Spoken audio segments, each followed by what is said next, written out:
بسم الله الرحمن الرحيم يسبح لله ما في السماوات وما في الأرض الملك القدوس العزيز الحكيم هو الذي بعث في الأميين رسولا منهم يتلو عليهم آياته ويزكيهم ويعلمهم الكتاب والحكمة وإن كانوا من قبل لفي ضلال مبين وآخرين منهم لما يلحقوا بهم وهو العزيز الحكيم ذلك فضل الله يؤتيه من يشاء والله ذو الفضل العظيم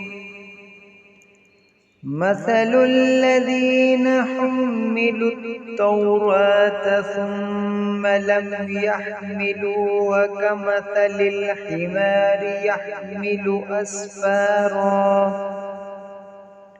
بئس مثل القوم الذين كذبوا بآيات الله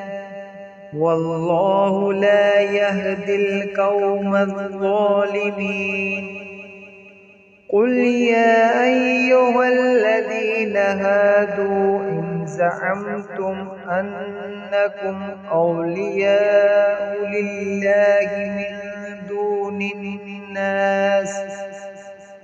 من دون الناس فتمنوا الموت إن كنتم صادقين ولا يتمنونه أبدا بما قدمت أيديهم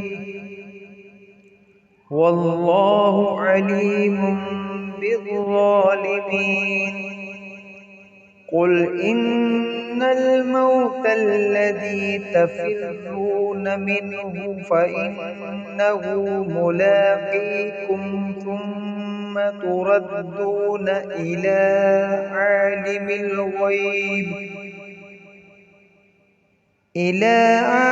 الغيب والشهادة فينبئكم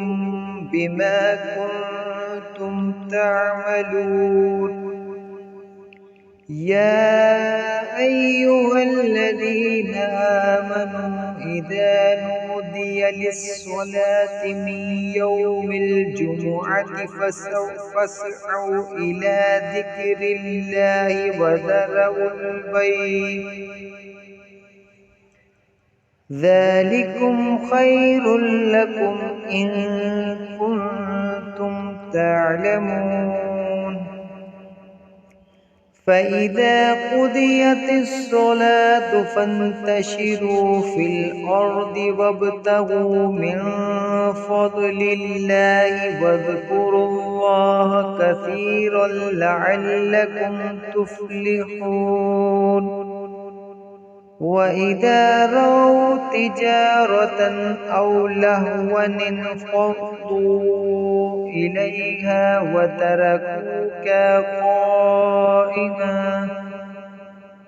قل ما عند الله خير من اللهو ومن التجارة والله